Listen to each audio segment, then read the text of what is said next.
శ్రీమాత్రే నమ. జయ గురు దత్తాత్రేయ నమ. ఈ వీడియోలో మనం సింహరాశి వారికి 2024 సంవత్సరం డిసెంబర్ నెల మాస ఫలితాలు ఏ విధంగా ఉంటాయో తెలుసుకునే ప్రయత్నం చేద్దాం.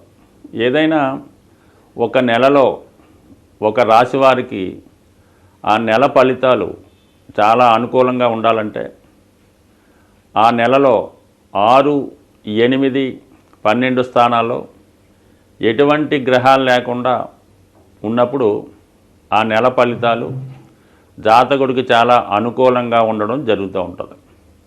అలాగే జన్మ జాతకంలో కూడా వారు పుట్టినప్పుడు సింహలగ్నం వారికి 6, 8, 12 స్థానాలు ఖాళీగా ఉంటే వాళ్ళు ఖచ్చితంగా ఎటువంటి చిన్న స్థాయి కుటుంబంలో జన్మించిన ఉన్నత స్థాయిగా వాళ్ళు అభివృద్ధి చెందడం జరుగుతూ ఉంటుంది. అటువంటి సింహరాశి వారికి ఈ నెలంతా కూడా 12వ స్థానంలో కుజగ్రహ సంచారం జరుగుతుంది. అంటే 12వ స్థానం అన్నది ఖర్చులు, నష్టాలు, బాధ్యతలు ఇవన్నీ చెప్తూ ఉంటుంది. సరే, కుజుడు చతుర్థ భావాధిపతిగా 12వ స్థాన సంచారం అన్నది చాలా వరకు ఈ రాశి వారికి స్థిరాస్తులు, భూములు అభివృద్ధి చేయడానికి కానీ వాటిని కొనుగోలు చేయడానికి కానీ ఈ స్థితి చాలా వరకు అనుకూలిస్తూ ఉంటుంది. అయితే మరి మనం ఏదన్నా ఇల్లు కొనాలన్నా, భూమి కొనాలన్నా, కారు కొనాలన్నా ధనం రావాలిగా. మరి ఆ ధనానికి కూడా మరి రాశ్యాధిపతిగా ఉన్నటువంటి రవి భగవానుడు మరి ధన లాభాధిపతి అయినటువంటి బుధగ్రహంతో కలియడం జరిగింది. కలిసి 4వ స్థానంలో సంచరించడం వల్ల జాతకుడు తన యొక్క కుటుంబ సభ్యుల సహకారంతోనూ ఇన్నాళ్ళు తను సంపాదించిన ధనం, అలాగే రక్త సంబంధీకులు, మిత్రుల సహకారంతో చతుర్థ భావంలో సంచరించడం వల్ల కంపల్సరిగా ఈ నెలలో జాతకుడు ఏదైనా స్థిరాస్తి కానీ విలువైనటువంటి అసెట్స్, భూమి, వాహనం లాంటిది కొనుగోలు చేసే అవకాశం ఉంటుంది. సో దానికి కుజుడు 12లో ఉన్నప్పుడు మరి భూమి మీద పెట్టుబడి పెట్టడం జరుగుతుంది. కాబట్టి జాతకుడు ఏమాత్రం ధైర్యంగా తను సంపాదించిన ధనాన్ని ఇన్వెస్ట్ చేసుకోవచ్చు. అలాగే ఏమాత్రం ప్రయత్నం చేసినా ఖచ్చితంగా ఈ నెలలో గృహయోగం జాతకుడికి కలుగుతూ ఉంటుంది.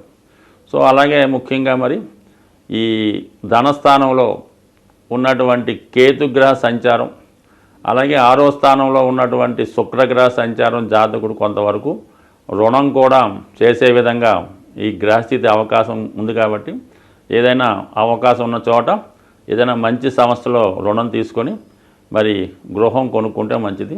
అయితే ఈ ప్రయత్నంలో మీకు మీ కుటుంబ సభ్యులు చాలా వరకు వ్యతిరేకించే అవకాశం ఉన్నది. అంటే ఇప్పుడు మనకి ఇంత ఖరీదైన గృహం అవసరమా, లేదంటే వాహనం అవసరమా అని విమర్శలు వచ్చే సూచనలు ఉన్నాయి. దానికి కొంత వ్యతిరేకత కూడా రావచ్చు. అయినప్పుడు కూడా మీ నిర్ణయం ప్రకారం మీరు ముందుకెళ్తే భవిష్యత్తులో అది మీకు మంచిగా లాభంగా మారే అవకాశం ఉంటుంది. కాబట్టి ఎవరేమనుకున్నా మీరు తీసుకున్న నిర్ణయమే కరెక్ట్ అవుతుంది. కాబట్టి ఖచ్చితంగా మీరు ముందుకి వెళ్ళిపోవచ్చు ఈ స్థిరాస్తి కొనుక్కునే విషయంలో. అయితే మరికొంతమంది విషయంలో ఎలా ఉందంటే, మీకు ఆల్రెడీ ఉన్నటువంటి స్థిరాస్తిని కానీ, భూమిని కానీ, పెద్దల ద్వారా సంక్రమించినటువంటి ఆస్తిని కానీ అది విక్రయించి వేరొక చోట అటువంటి స్థిరాస్తి కొనే సూచనలు కూడా ఈ గ్రహస్థితి మీకు అనుకూలంగా ఉండడం జరుగుతుంది. అలాగే ఈ రాశిలో ఉన్నటువంటి విద్యార్థులు మరి వాళ్ళ యొక్క ఉన్నత విద్య కొరకు వేరే రాష్ట్రం కానీ వేరే దేశం కానీ వెళ్ళడానికి కూడా ఈ గ్రహస్థితి జాతకుడికి అనుకూలించడం జరుగుతుంది. అలాగే మరి మనకి ఈ డిసెంబర్ 15వ తారీఖున రవిగ్రహం 5వ స్థానంలోకి మారడం జరుగుతుంది. సో అప్పుడు సాధారణంగా జాతకుడు ఎప్పటికన్నా ఒక మంచి నిర్ణయాలు తీసుకొని వృత్తిలో మారడానికి చేసే ప్రయత్నాలు కూడా ఆ సమయంలో జాతకుడికి అనుకూలించే అవకాశం ఉన్నది. అంటే ప్రస్తుతం 10వ స్థానంలో గురుగ్రహ సంచారం, అష్టమాధిపతిగా 10లో ఉండడం వల్ల ఏమవుతుందంటే కొంతవరకు వృత్తిలో సర్దుబాటు దూరంలోనే అనుకూలంగా ఉన్నప్పటికీ కూడా ఎప్పుడైతే మనకి ఈ డిసెంబర్ 15వ తారీఖున ఈ సూర్యభగవానుడు రాష్ట్రాధిపతిగా 5వ స్థానం ధనుస్సు రాశిలోకి సంచరిస్తాడో ఆటోమేటిక్గా జాతకుడు వృత్తిపరమైనటువంటి కొన్ని మార్పులు తన నిర్ణయం ద్వారా తీసుకోవడం జరుగుతూ ఉంటుంది. అలాగే ప్రస్తుతం ఉన్నటువంటి వృత్తిని విడిచిపెట్టి వేరే రంగంలో కానీ వేరే జాబులో కానీ మారే సూచనలు ఎక్కువగా కనబడుతుంటాయి. అయితే ఎక్కువగా సింహరాశి వారు ఉద్యోగం చేస్తున్నంత వరకు వారికి సాధారణంగా తృప్తికరంగా అనిపించదు. వారు స్వతంత్రంగా ఏదైనా వృత్తి చేపట్టడం కానీ ఏదైనా ఇండివిజువల్గా ఒక అడ్వైజర్గాను ఉన్నప్పుడే వాళ్ళకి అనుకూలిస్తాయి. కాబట్టి ఎక్కువగా సింహరాశి వారికి స్వతంత్ర వృత్తులు లేదంటే పెద్ద పెద్ద వ్యాపార సంస్థలే అనుకూలిస్తూ ఉంటాయి. వారి స్థాయిని బట్టి చిన్నదైనా పెద్దదైనా వారికి వారే యజమానిగా వారికి బాస్గా ఉన్నప్పుడే వారు సంతృప్తికరంగా ఉంటుంది. వారు సాటిస్ఫైడ్ లైఫ్ అనుభవిస్తుంటారు.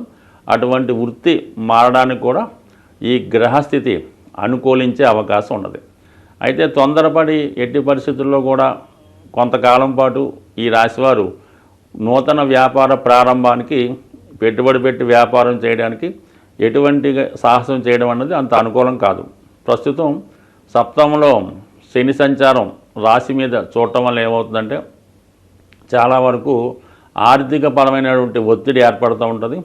మరి సుమారుగా 4 నెలల తర్వాత మరి అష్టమ స్థానంలోకి శని భగవానుడు మారడం కూడా ఈ అష్టమ శని ప్రభావం ఇవన్నీ కూడా జాతకుడికి అతి తొందరలోనే కొన్ని అనుకోని మార్పులు ఇబ్బందులు వచ్చే అవకాశం ఉంది. కాబట్టి సాధ్యమైనంత వరకు ఫైనాన్షియల్ కమిట్మెంట్ లేకుండా స్వతంత్రంగా తన వ్యక్తిగత సామర్థ్యంతో చేసుకున్నటువంటి వ్యాపారాలు లాంటివి ఏమైనా చేసుకోవాలి తప్ప, కన్సల్టింగ్లను పెట్టుకోవాలి తప్ప, ఎట్టి పరిస్థితుల్లో కూడా డబ్బు రుణంగా అప్పుగా తెచ్చి వ్యాపారం చేసుకుంటే మాత్రం రానున్న రోజుల్లో జాతకుడు ఒక విధమైనటువంటి నష్టానికి అవమానానికి గురయ్యే సూచనలు ఉన్నాయి. కాబట్టి సాధ్యమైనంత వరకు ఉద్యోగ సంబంధించిన విషయాల్లో ఎటువంటి ప్రయోగాలు చేయకుండా జాగ్రత్తగా ముందుకు వెళ్ళడం మంచిది. ఆల్రెడీ అష్టమంలో ఉన్నటువంటి రాహు మీరు ఎంత బాగా వర్క్ చేసినా ఏదో ఒక అపవాదు ఏదో ఒక నింద మీ మీద రావడం జరుగుతుంది. మరి అక్కడికి రాహుతో పాటు శని కూడా చేరడం వల్ల ఇది మరింత బలపడే అవకాశం ఉంది. కాబట్టి ఇతరులకి అవకాశం లేకుండా ఇతరులకి ఎటువంటి చిన్నపాటి ఇబ్బంది కలగకుండా మీరు మనసుకు తోచిన విధంగా నిజాయితీగా ఉద్యోగపరంగానే ముందుకు వెళ్ళాలి తప్ప ఎటువంటి ప్రయోగాలు చేసినా ఫ్యూచర్లో ఇబ్బంది పడే అవకాశం ఉంది. స్వస్తి. గ్రహాల యొక్క స్థితి పరిశీలించినప్పుడు ఏదైనా ఏ రాశి వారికైనా ఏ లగ్నం వారికైనా బాగా కష్టపెట్టాలన్నా సంతోషాన్ని ఇవ్వాలన్నా కూడా 2 గ్రహాలు ప్రధానంగా ఉండడం జరుగుతుంది. అందులో ఏంటంటే ఒకటి కుజగ్రహం, ఒకటి శనిగ్రహం. ఈ 2 గ్రహాలే జాతకుల యొక్క సమస్త ఇబ్బందులకి కారణమవుతుంటుంది. సో అలాగే ప్రతి నెలలో కూడా ఈ గ్రహాలకి సంబంధించినటువంటి కొన్ని పండగలు పర్వదినాలు రావడం జరుగుతుంటుంది. ఆ సమయంలో ఆ గ్రహాలకి పరిష్కారం చేసుకోవడం వల్ల ఎక్కువ ఫలితాన్ని జాతకుడు పొందడం జరుగుతూ ఉంటుంది. ముఖ్యంగా శని యొక్క అనుగ్రహం పొందడానికి అప్పుడప్పుడు వస్తున్నటువంటి ఈ శని త్రయోదశి చాలా ఇంపార్టెంట్గా ఉండడం జరుగుతుంటుంది. అంటే ఆ శని త్రయోదశి నాడు విధి విధానంగా శనికి తైలాభిషేకం చేసుకొని పూజ చేసుకోవడం వల్ల గతంలో కన్నా ఎక్కువ మంచి ఫలితాన్ని శని భగవానుడు ఇవ్వగలుగుతూ ఉంటాడు. అటువంటి శని త్రయోదశి ఈ డిసెంబర్ నెల 28వ తారీఖున రావడం జరుగుతుంది. ఆ రోజు శనివారం. అలాగే అనురాధ నక్షత్రం రావడం వల్ల ఆ రోజు కంపల్సరిగా మరి అసలు రాశితో సంబంధం లేకుండా అందరూ కూడా ఆ రోజు విధి విధానంగా శని భగవాన్ని తైలాభిషేకం చేసుకోవడం, అదే రోజు శివాలయంలో శివుడికి అభిషేకం చేసుకోవడం వల్ల మరి కంపల్సరిగా శని యొక్క అనుగ్రహానికి పాత్రులవుతారు. అలాగే కుజుని యొక్క అనుగ్రహం కోసం ఇదే డిసెంబర్ నెల 7వ తారీఖున సుబ్రహ్మణ్య షష్ఠి రాబోతుంది. సో కుజగ్రహ అనుగ్రహం పొందాలంటే కంపల్సరీగా సుబ్రహ్మణ్య స్వామి ఆరాధన చేసుకోవడం వల్ల మరి కుజుని ద్వారా వచ్చే ఇబ్బందులు, ఒకటి వివాహం ఆలస్యం అవడం, వివాహంలో గొడవలు, విడాకుల సమస్యలు, సంతానం కలగకపోవడం, పిల్లలకి అనారోగ్యం, ఆర్థిక పరమైన సమస్యలు, ఇవన్నిటికీ కూడా కుజుడే కారణమవుతుంటాడు. సుబ్రహ్మణ్య స్వామి ఆరాధన వల్ల కుజగ్రహ అనుగ్రహం పొందడం జరుగుతుంది. అటువంటి సుబ్రహ్మణ్య షష్ఠి రోజు ఖచ్చితంగా విధి విధానంగా ఉపవాసం ఉండి మరి ఆ సుబ్రహ్మణ్య స్వామికి వీలైన వారు అభిషేకాదులు నిర్వహించుకోవడం వల్ల, ఆ రోజు ఉపవాసం ఉండడం వల్ల కంపల్సరిగా ఈ 2 గ్రహాల యొక్క అనుగ్రహానికి పాత్రలవడం జరుగుతుంది. కాబట్టి కంపల్సరిగా మరి ఈ 2 కంపల్సరిగా పాటించండి. అలాగే చాలా వరకు ఈ నెలలో మీకు ఏ ఇష్టదైవాన్ని పూజించుకున్నా మంచి ఫలితం పొంది ఆ గ్రహాల యొక్క అనుగ్రహానికి పాత్రలవుతారని ఆశిస్తూ స్వస్తి.